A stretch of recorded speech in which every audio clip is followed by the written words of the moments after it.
She stood frozen, a ghost at a feast celebrating her own past.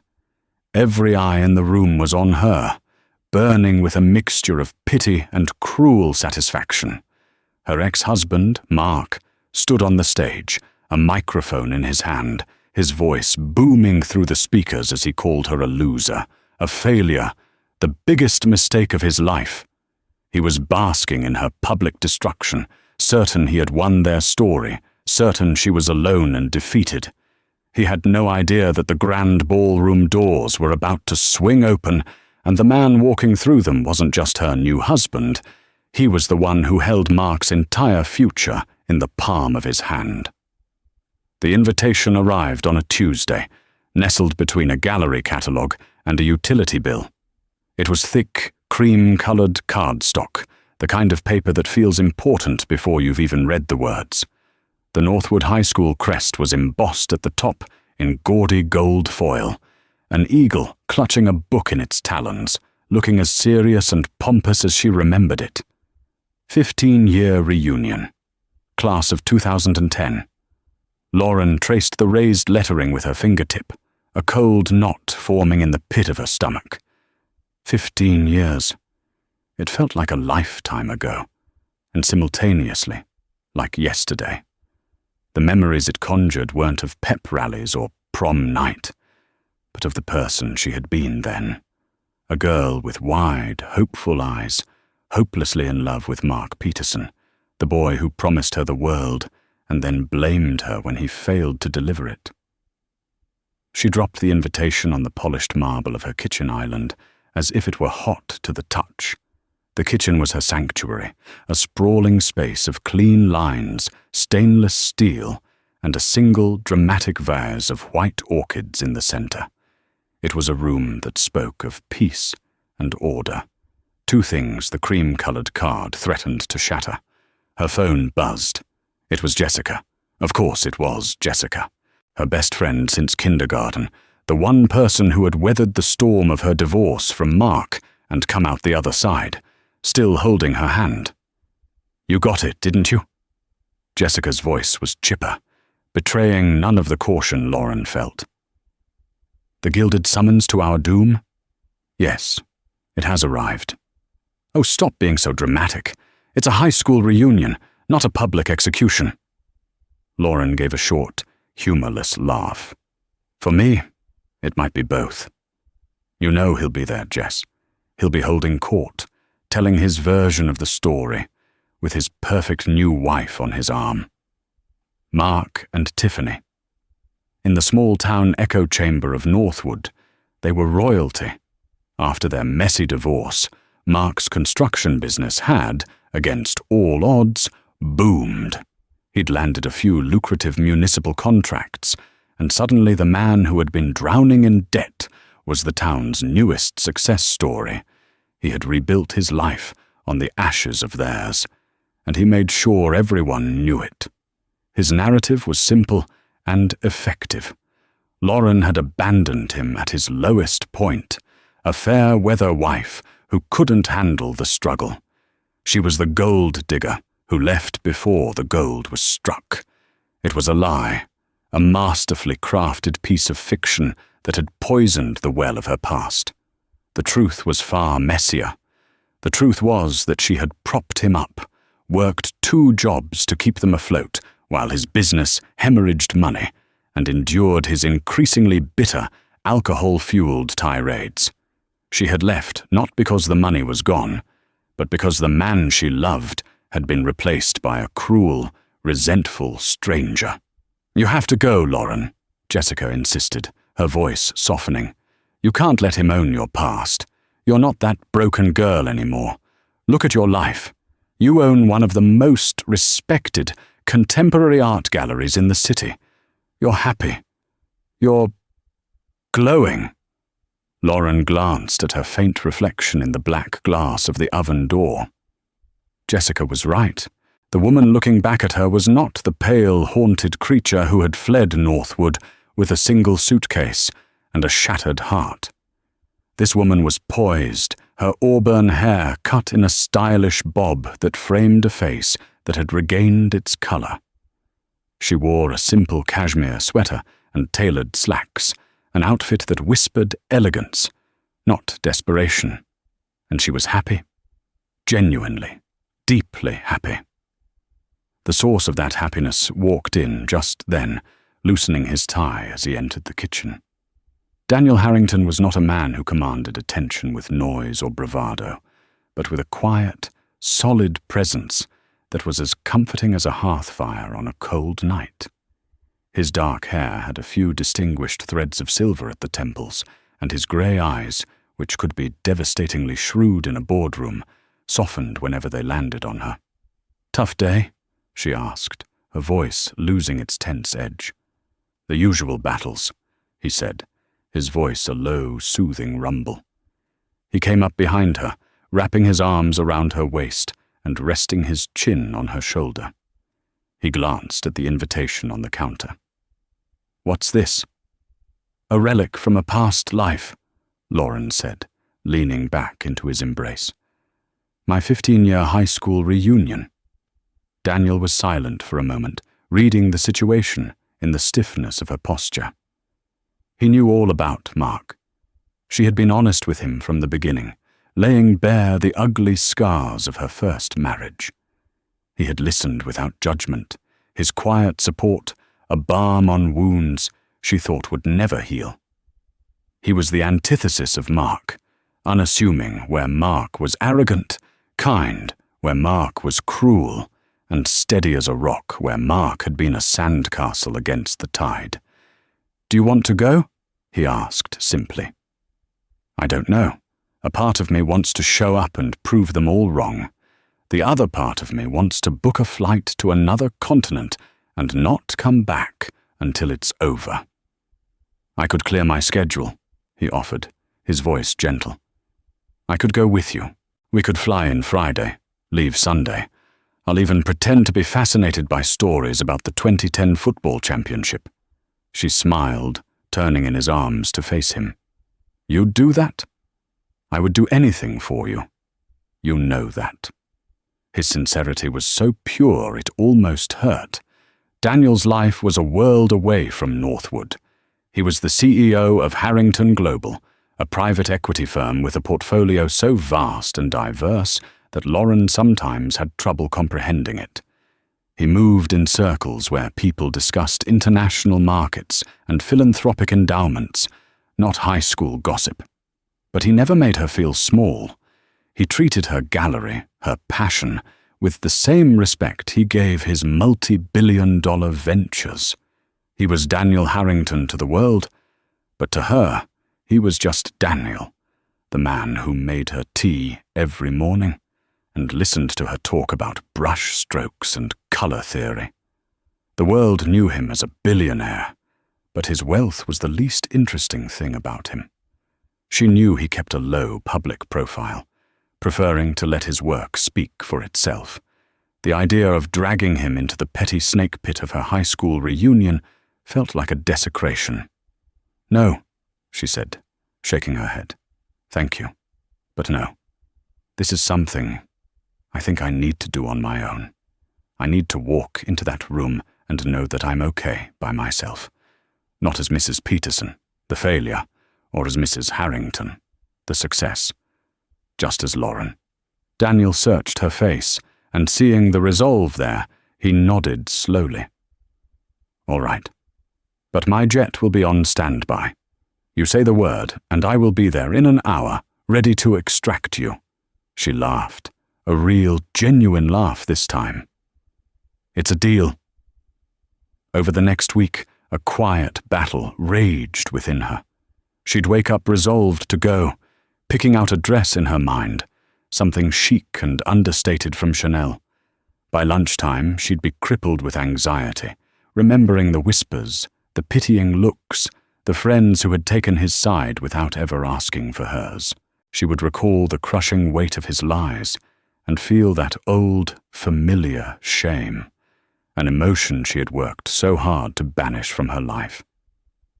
It was during a video call with Jessica that the decision finally solidified. "He doesn't get to have that power, Law," Jessica said, her face earnest on the screen. He doesn't get to make you a hermit. He doesn't get to win by default because you were too scared to show up.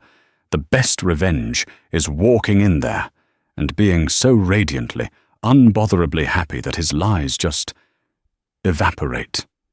You owe it to the girl you were to show her how strong you've become. Jessica was right. This wasn't about Mark.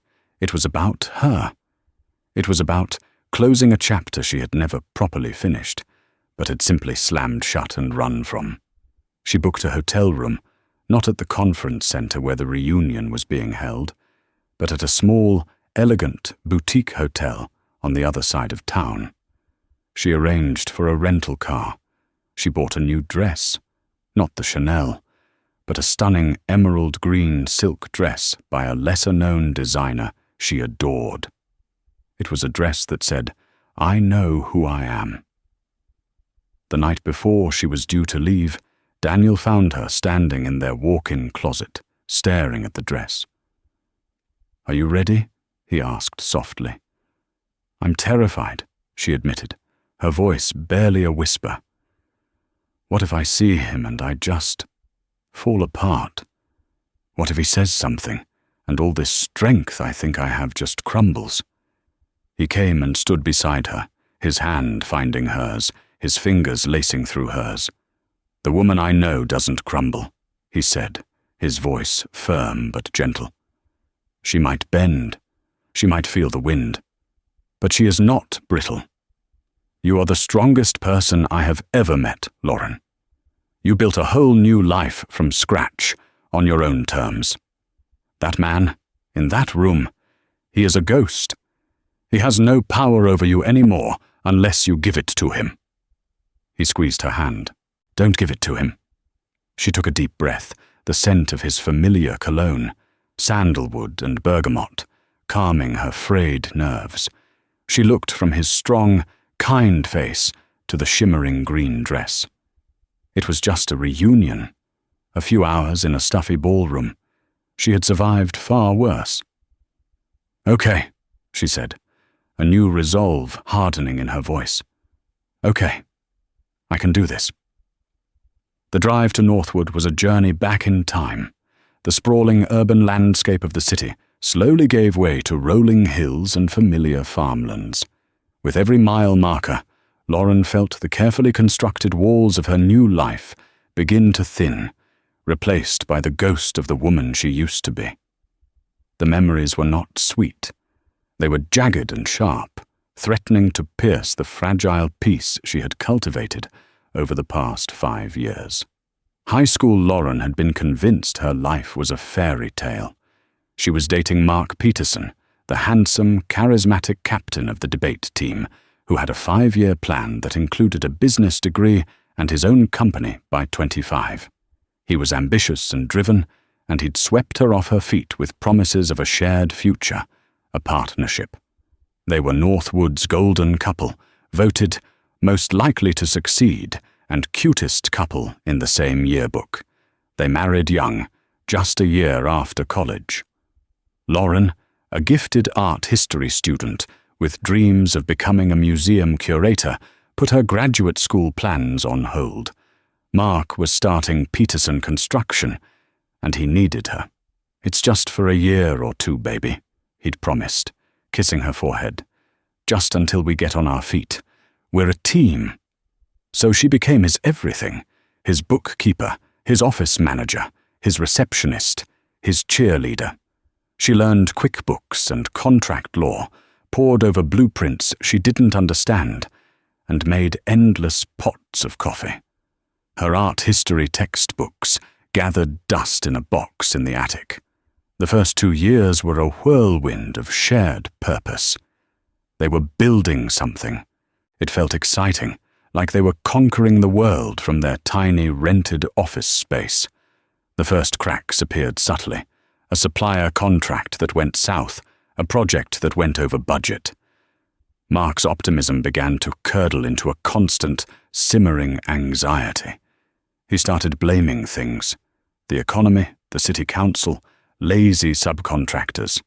He never blamed himself. Then came the big casino bid, It was a project that would have put them on the map, a multi-million-dollar contract that Mark became obsessed with winning. He poured all their resources, all their capital, into preparing the proposal. Lauren worked 18-hour days alongside him, fueled by caffeine and his manic energy. They lost the bid. It wasn't just a loss, it was a detonation. The company was leveraged to the hilt. The failure sent them into a financial death spiral. And it was then that the man Lauren married began to vanish. The charm was replaced with a sneer, the ambition with a bitter resentment. And all of it, every ounce of his frustration and failure, was directed at her. "If you hadn't messed up the paperwork for the environmental survey, we might have had a chance," he'd roar, even though she'd followed his instructions to the letter. "Did you even call the union rep back? My God, Lauren, I have to do everything myself," he'd snap, when she'd been the one on the phone for hours, trying to smooth things over. The emotional abuse was a slow poison. He chipped away at her confidence, piece by piece. He belittled her dreams. "A museum curator? Are you kidding me? You think that pays the bills? Get your head out of the clouds." He isolated her from her friends. "Jessica is a bad influence. She's always been jealous of us." The drinking started. A beer after work became a six-pack. A six-pack became a bottle of whiskey. The verbal tirades escalated. He never hit her, but he would back her into corners, his voice a guttural roar, his finger jabbing at her face. He punched walls, kicked furniture, and left her trembling in the silence that followed his storms. To keep them from losing their house, Lauren took a job waiting tables at night at a local diner, coming home smelling of grease and exhaustion, to find him passed out on the sofa, the television blaring. He mocked her for it. My wife, a waitress. How pathetic. Yet, he had no problem using the cash she brought home to buy another bottle. The end came on a rainy Thursday night. He had been fired by his last remaining client for being drunk on a job site. He came home in a rage, his face blotchy, his eyes wild. He told her it was her fault. She was a curse, a millstone around his neck. "I would have been somebody if it wasn't for you," he screamed, his voice cracking. "You and your stupid, useless dreams, you dragged me down." In that moment, something inside Lauren finally broke. It wasn't a loud, dramatic shattering, but a quiet, definitive snap. She looked at the man she had loved, the man whose face was now a mask of self-pity and rage, and she felt nothing. The love had been burned away, leaving only a hollowed-out cavern of pain and exhaustion. She didn't say a word. She walked upstairs, packed a single bag, and walked out the front door. She drove to Jessica's house and collapsed into her friend's arms, the sobs she had been holding back for years finally racking her body. The divorce was his final act of cruelty. He refused to be seen as the failure. He was Mark Peterson, the golden boy. So he spun his story, and he spun it well. He told their mutual friends that she had a secret credit card, that she was draining their accounts. He told them she was cheating on him. He crafted the most damaging lie of all, that she had walked out on him the moment his business struggled, proving she was only ever in it for the money he was supposed to make. Northwood, a town that revered the idea of the high school sweetheart and the loyal wife, bought it completely. She was ostracized. People she had known her whole life would cross the street to avoid her. She left town with nothing but her name and a deep, abiding shame that wasn't even hers to carry. Starting over in the city had been brutal. She found a tiny apartment and a low-level admin job at a corporate consulting firm. She was lonely and adrift, but she was free. Slowly, she began to heal. She started visiting museums again, losing herself in the quiet halls of art and history. She enrolled in a night class on gallery management. It felt like breathing again after years of being held underwater.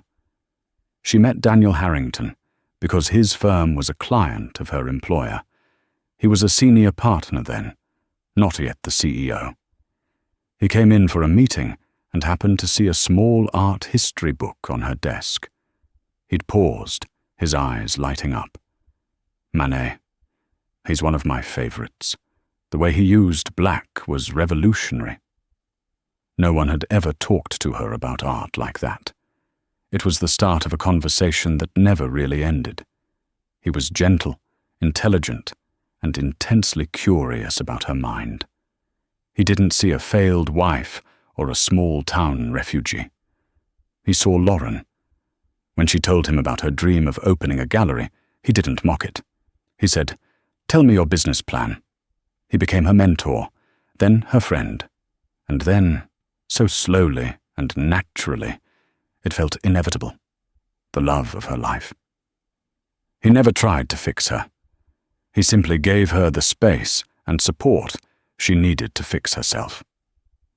When his own career skyrocketed and he took over the company, his life became infinitely more complex, but his devotion to her never wavered.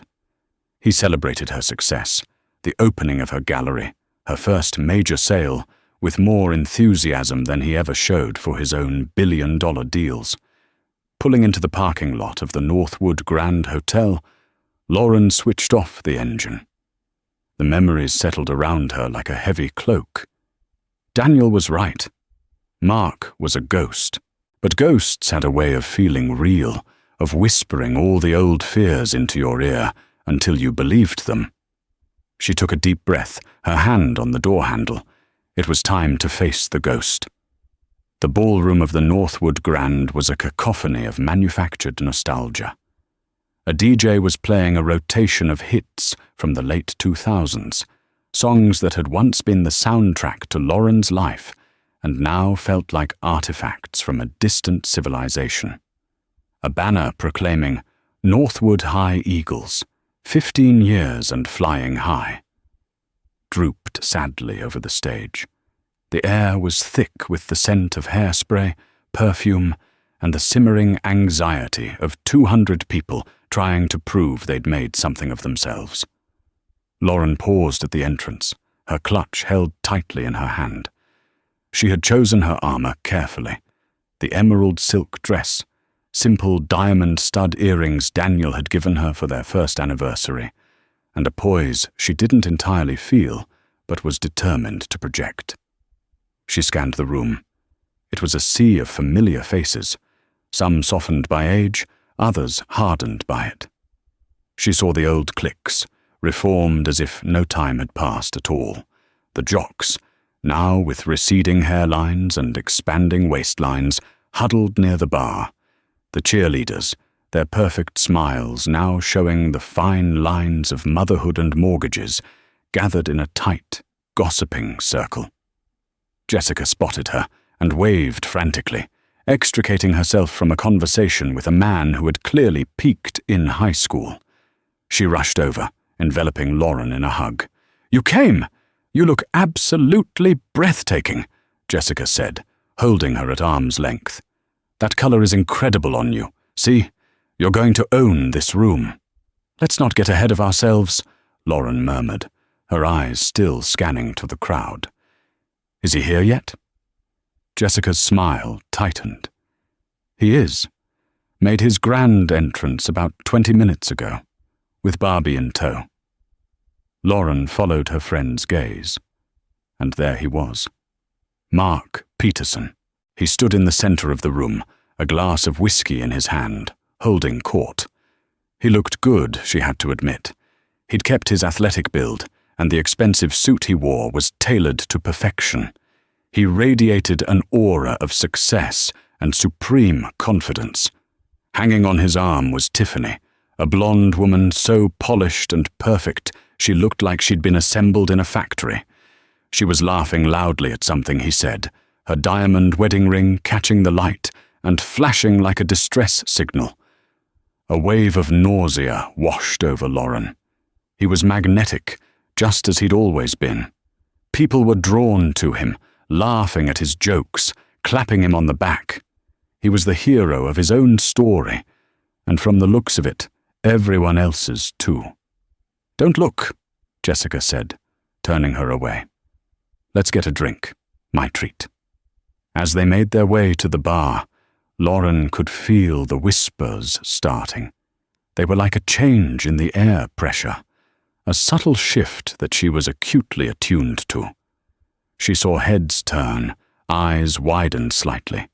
She saw a woman named Brenda, who had been one of her bridesmaids, lean over and whisper something to her husband. The husband then looked at Lauren with an expression of pure pity. It was worse than she had imagined. She felt like an exhibit in a museum of her own failure. There she is. Lauren, the one who left poor Mark for dead. Look at her, all alone. At the bar, a few people offered stilted greetings. "Lauren, wow, it's been forever. You look good," said a former classmate named Kevin, his tone implying he was surprised she wasn't living under a bridge. "Hi, Kevin. You too."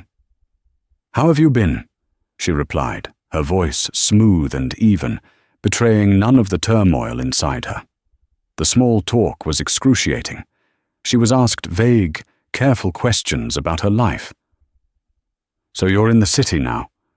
What are you up to these days?" "I own an art gallery," she said simply. "Oh, that's nice. A little hobby to keep you busy, huh?" Kevin's wife added, her smile condescending. Before Lauren could correct her, Jessica jumped in. Her little hobby was featured in Artisan magazine last month. She represents some of the most sought-after emerging artists in the country. The wife's smile faltered, but the damage was done. They saw her through the lens Mark had created, a woman with a quaint little pastime, a shadow of the man she had abandoned. The feeling of being watched was suffocating. Every smile felt fake, every conversation a minefield. She wanted to flee, to call Daniel and have his jet whisk her away from this hall of judgment.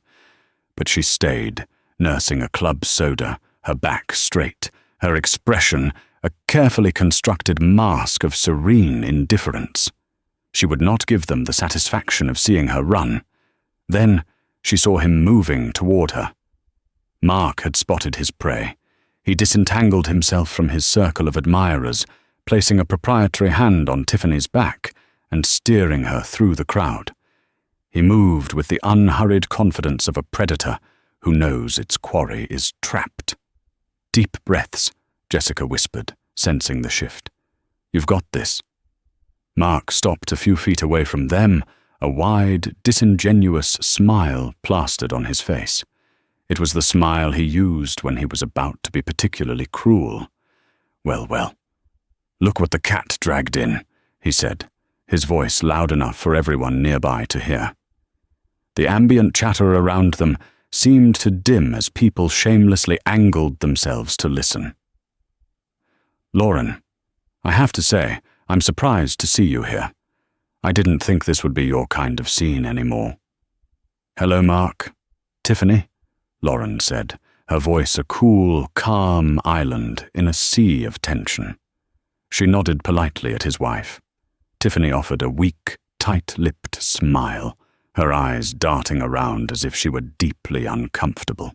"I was just telling everyone," Mark continued, ignoring the iciness in her tone, "how I was worried about you after, you know, the unpleasantness. It's good to see you landed on your feet. Or at least, you're wearing shoes." He gestured vaguely at her elegant, but not flashy, heels. It was a classic Mark move, an insult disguised as a compliment, designed to belittle and unbalance. The small group of his friends nearby chuckled obligingly. Lauren refused to take the bait. "I'm doing very well, thank you. I'm glad to see you are, too." "Oh, we're doing more than well," Mark boomed, pulling Tiffany closer. "Business is great. The new house is finished.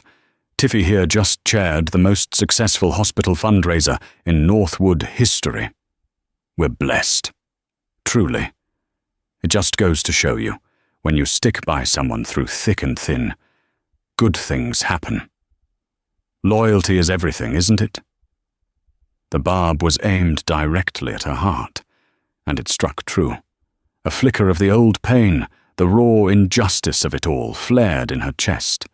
He was painting her as the villain, and himself as the noble survivor, rewarded for his perseverance. She lifted her chin, her eyes meeting his. "I'm sure it is," she said evenly. She could feel Jessica vibrating with rage next to her. But this was her battle. She had to fight it herself. This was the moment she had been dreading, and she would not let him see her crumble. Not now. Not ever. Mark's smile widened. He was enjoying this, feeding off the attention and her visible, though controlled, discomfort. He wasn't just content with the whispers and the pitying looks she was receiving. He needed a public spectacle. He wanted to personally hammer the nails into the coffin of her reputation in this town.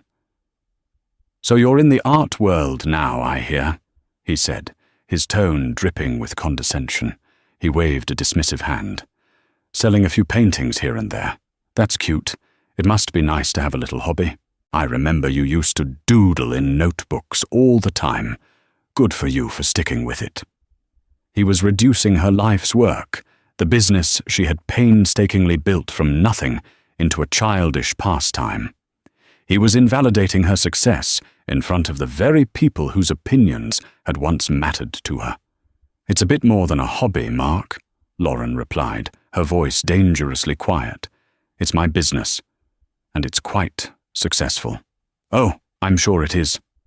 I'm sure it is," he said, patting her arm in a gesture that was meant to look friendly, but felt like a brand.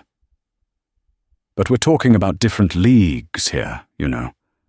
My company just broke ground on the new downtown commercial complex. We're changing the face of this city. That's real success. Bricks and mortar. Not just paint on a canvas." Tiffany, his wife, shifted uncomfortably. "Mark, maybe we should go say hi to the Hendersons." "In a minute, honey," he said, not taking his eyes off Lauren. He leaned in conspiratorially, his voice still loud enough to carry. "Look, I get it. Things were tough. You had to do what you had to do. I've forgiven you for it. I really have. Water under the bridge." This was his masterstroke. By forgiving her, he was cementing his own victimhood and her guilt in the minds of everyone listening. He was the magnanimous one, the bigger person, while she was the one in need of absolution. Rage, cold and sharp, cut through Lauren's practiced composure. The injustice of it was suffocating. This man, who had emotionally brutalized her, who had driven her from her home, was now publicly pardoning her for his own sins.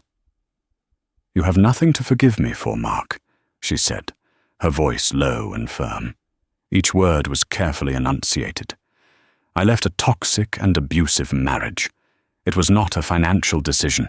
It was a survival decision. You know that, and I know that." A flicker of genuine anger crossed Mark's face before he masked it with a pained, theatrical sigh. He shook his head sadly, as if dealing with a delusional child. "There she goes," he said to the onlookers, who were now openly staring. "Still trying to rewrite history. It's sad, really. Some people just can't take responsibility for their actions." He then turned his attention to the fact that she was alone. His eyes scanned the area around her. "So you came by yourself?" he asked, a cruel glint in his eye. "Couldn't find a +1? Or was the ticket a little too steep these days?" "Don't worry. If you're short on cash, I could have bought you a plate. The least I can do for old times' sake." The insult was so blatant, so designed to shame her on every possible level, socially, romantically, financially, that the air crackled with it. Jessica took a step forward, her face a thundercloud. "You listen here, you narcissistic." Lauren put a hand on her friend's arm, stopping her. She would not let this devolve into a shouting match. She would not give him the satisfaction of a scene. She looked Mark directly in the eye, her own gaze like chips of ice. "I'm here alone because I wanted to be," she said. "And my finances are my own business. But since you're so concerned, let me assure you I'm doing just fine." "Fine is a relative term, isn't it?" He shot back, his smugness returning full force. "For some people, fine is paying rent on time. For others," he puffed out his chest slightly, "it's donating a new pediatric wing to the local hospital. We all have our different levels." He was relentless.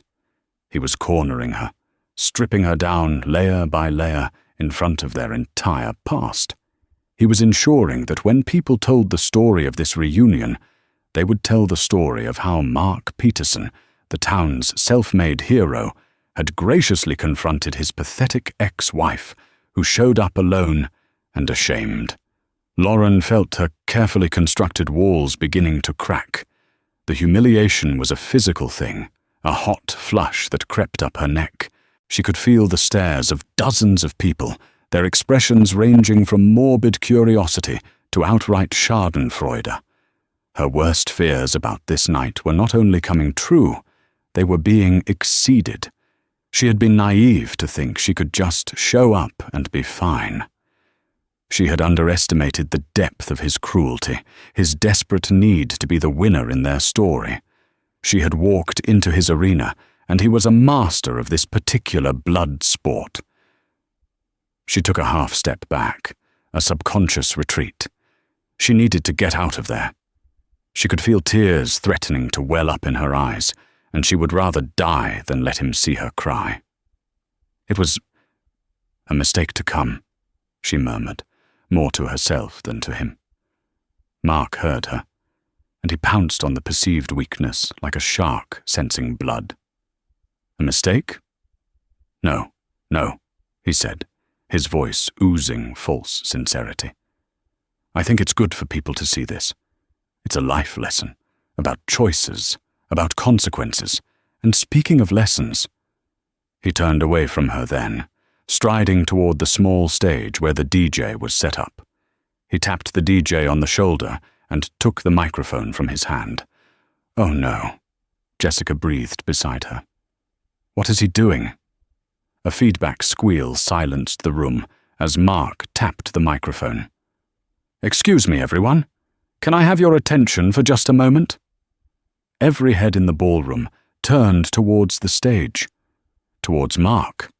And then, as if pulled by a string, every eye swiveled to where Lauren stood, frozen in the middle of the room.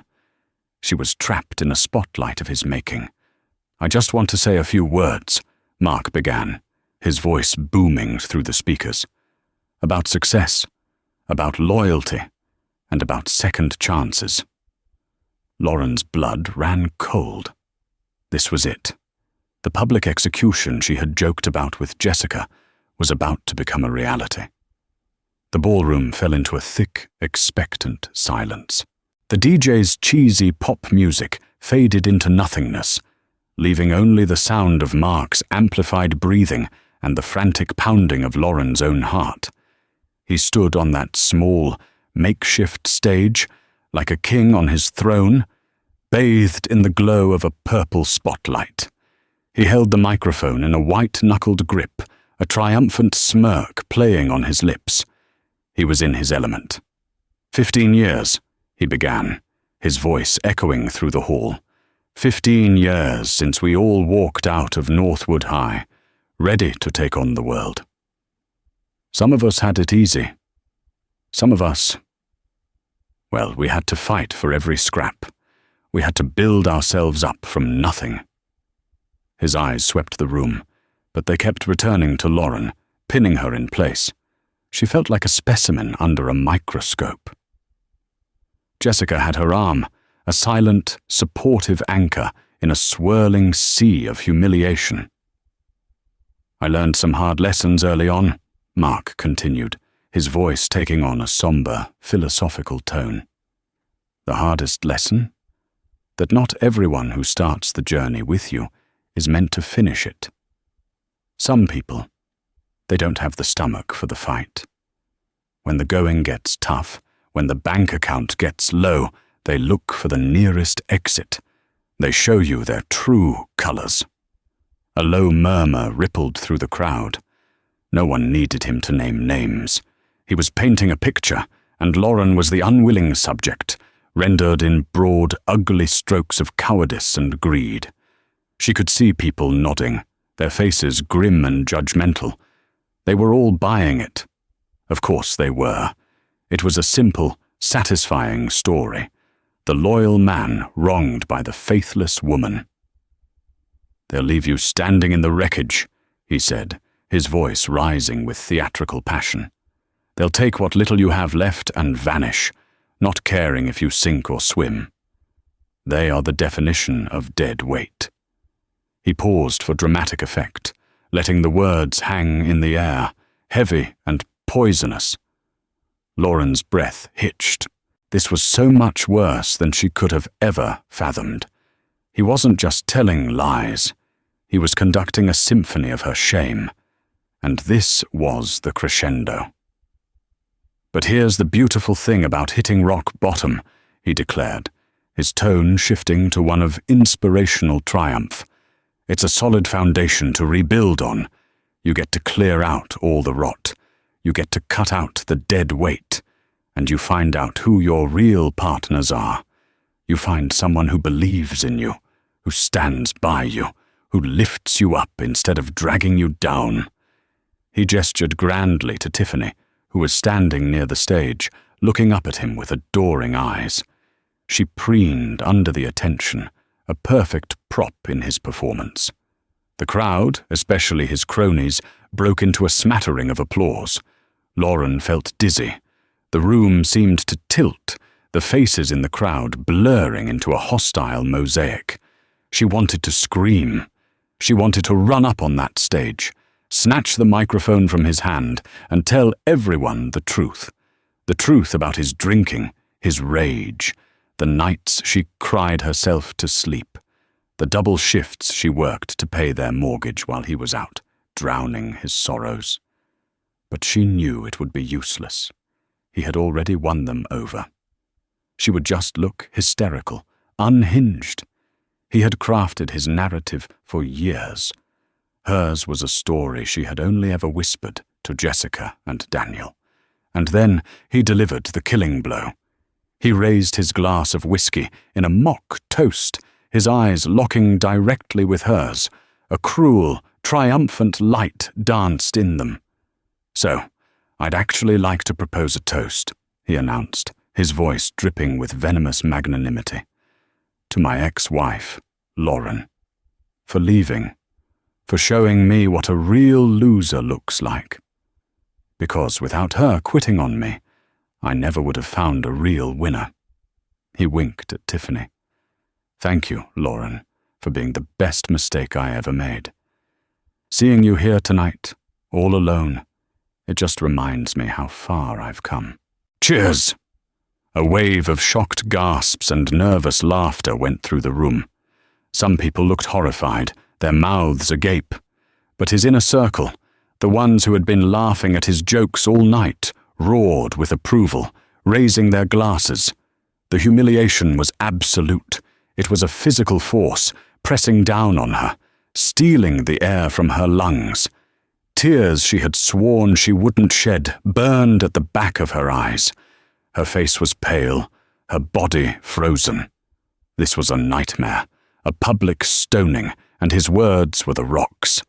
Jessica was whispering furiously in her ear, "We're leaving, right now. Come on, Lauren." But she couldn't move.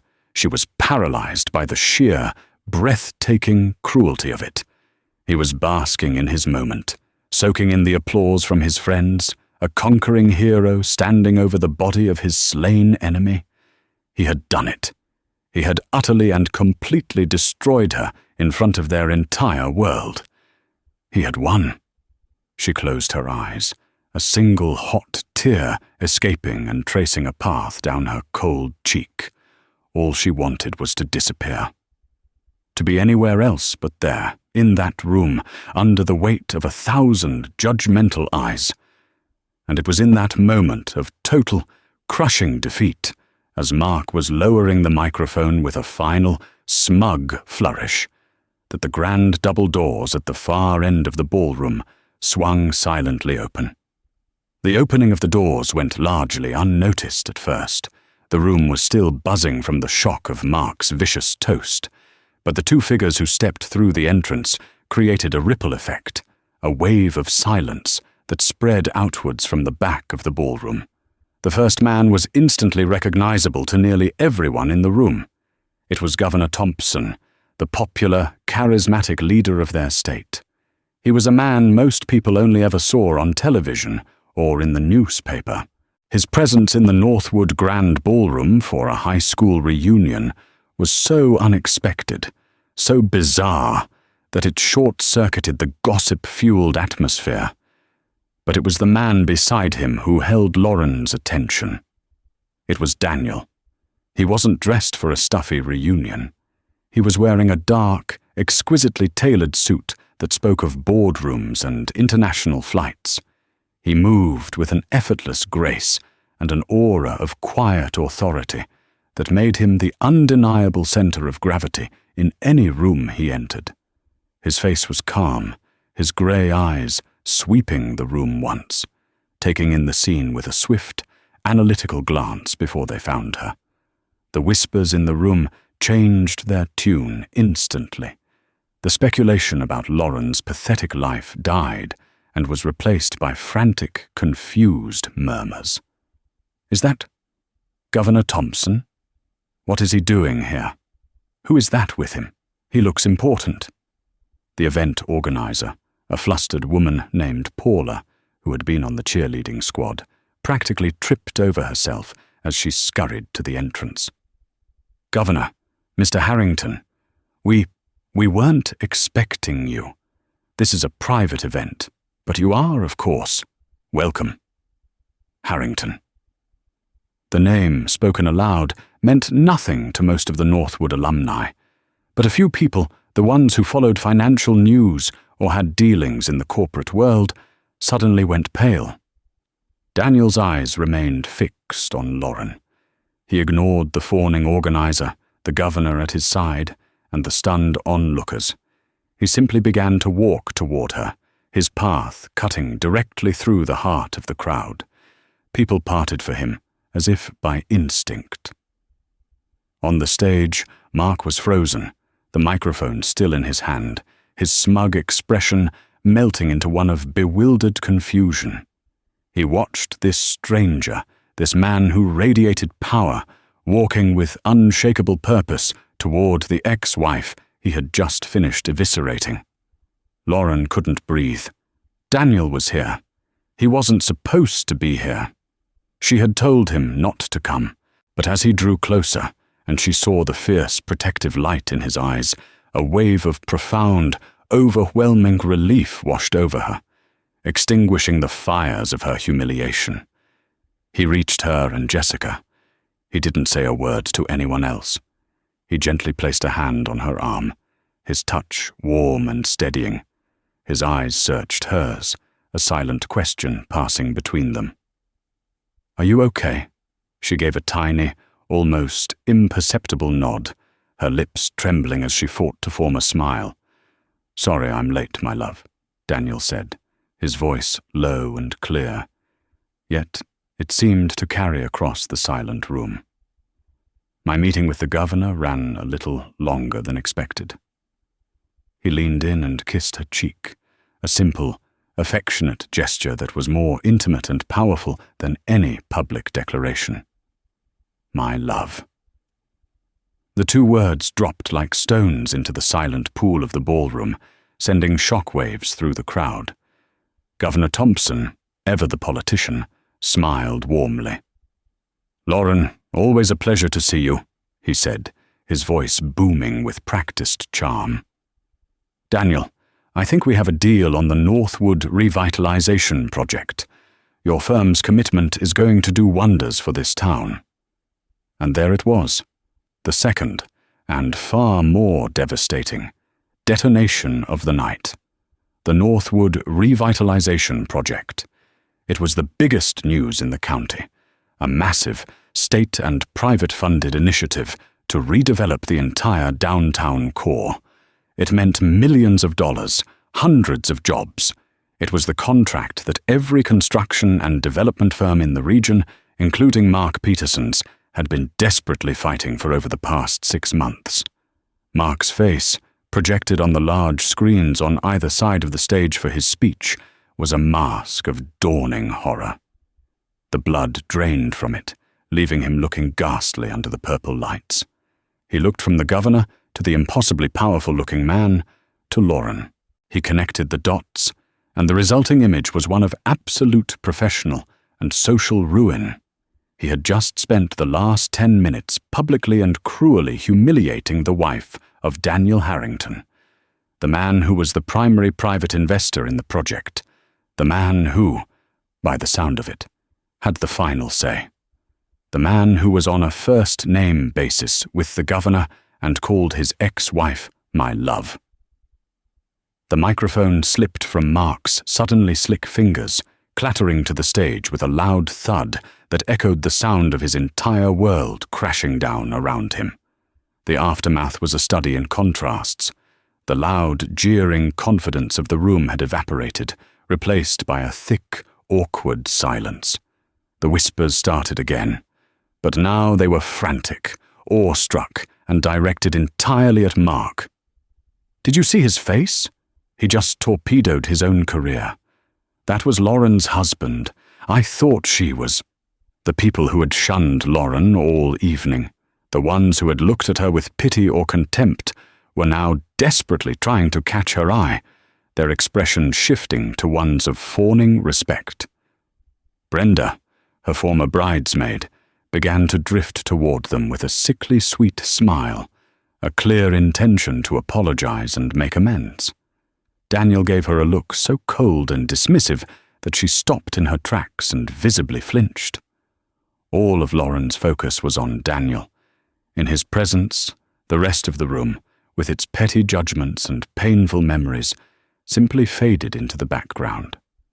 She felt a profound sense of peace settle over her. It wasn't about the money or the power, though she couldn't deny the savage satisfaction of seeing the look on Mark's face.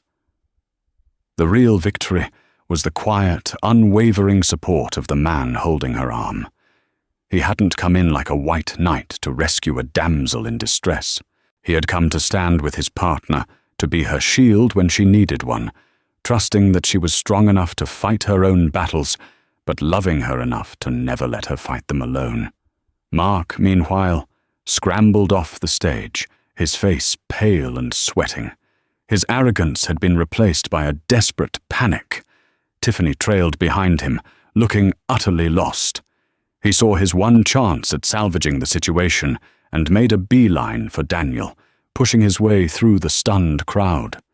He stopped in front of them, wringing his hands, his usual swagger completely gone. "Mr. Harrington, sir," he stammered, his voice cracking. I'm Mark Peterson. Peterson Construction. I had no idea. This is all a terrible misunderstanding." Daniel turned his head slowly to look at Mark. He didn't raise his voice. He didn't need to.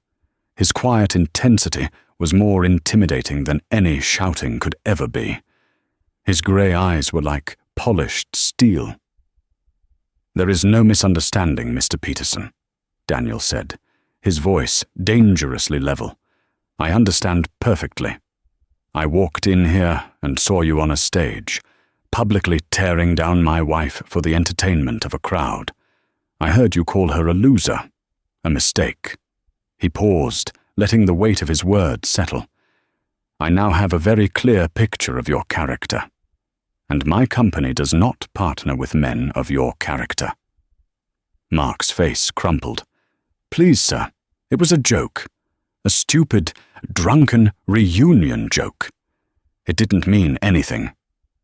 It meant everything, Daniel said, his voice dropping even lower. He then turned to the governor, who had been watching the exchange with a carefully neutral expression. Governor Thompson, I believe a key clause in our partnership agreement for the revitalization project involves partnering with local businesses of the highest integrity. After what I've just witnessed, I think we need to reevaluate every single bid from the ground up. Integrity, it seems, is in short supply tonight. The governor nodded gravely. I agree completely, Daniel. We'll start fresh on Monday. It was a public execution, far swifter and more devastating than the one Mark had attempted to stage. It wasn't just about losing the contract. It was a complete annihilation of his reputation in front of the most powerful man in the state. He was finished. Daniel gave Mark one last, dismissive glance, and then turned his back on him completely, a gesture of such finality that Mark physically recoiled. He then turned all his attention to Lauren, his expression softening instantly. Are you ready to leave? He asked gently, his thumb rubbing soothing circles on her arm. She looked at the man she had married, the quiet, brilliant, and deeply kind man who had shown her what real love and real strength looked like. She looked past him at Mark, who stood there, broken and defeated, his perfect world shattered by his own hubris, and she felt nothing. No pity, no lingering anger, just a quiet sense of closure. He was a ghost, and the sun had just risen. A genuine smile, the first one of that evening, spread across her face. She reached up and touched his cheek. I am now, she said. Hand in hand, they turned and walked towards the ballroom doors. Jessica gave Lauren's free hand a tight squeeze as they passed, her eyes shining with pride. The crowd parted for them once more, a silent, respectful sea of faces. No one dared to speak. As they stepped out of the ballroom and into the quiet, elegant hallway of the hotel, the muffled sound of the DJ starting up a new song faded behind them. They didn't look back. Lauren took a deep breath of the clean, quiet air, feeling the last of the tension leave her body. She had walked into that room to face her past, and she was walking out into her future, a future she had built herself, with a partner who saw her, valued her, and would always, always have her back. The victory wasn't loud or flashy. It was a quiet, unshakable truth she now carried in her heart. She was home. Lauren walked out of that ballroom not as a victim, but as a victor. Her victory wasn't the money or the power her new husband possessed, but the quiet strength she had found within herself. She had faced her tormentor and walked away, not into a fairy tale, but into a life built on mutual respect and genuine love. Mark learned a hard lesson that night. You can never truly know someone's worth. And true power isn't about shouting from a stage. It's about the quiet dignity you carry every day. His attempt to humiliate her backfired spectacularly, costing him everything he held dear. True success, Lauren realized, wasn't about proving your haters wrong. It was about building a life so full of happiness that you no longer heard their noise at all. What did you think of Mark's epic downfall? Was it karma in its purest form? Let us know your thoughts in the comments below. If you love stories about justice and powerful second chances, make sure to hit that like button, subscribe to our channel for more real-life drama, and ring that notification bell so you never miss a single story. Thanks for listening.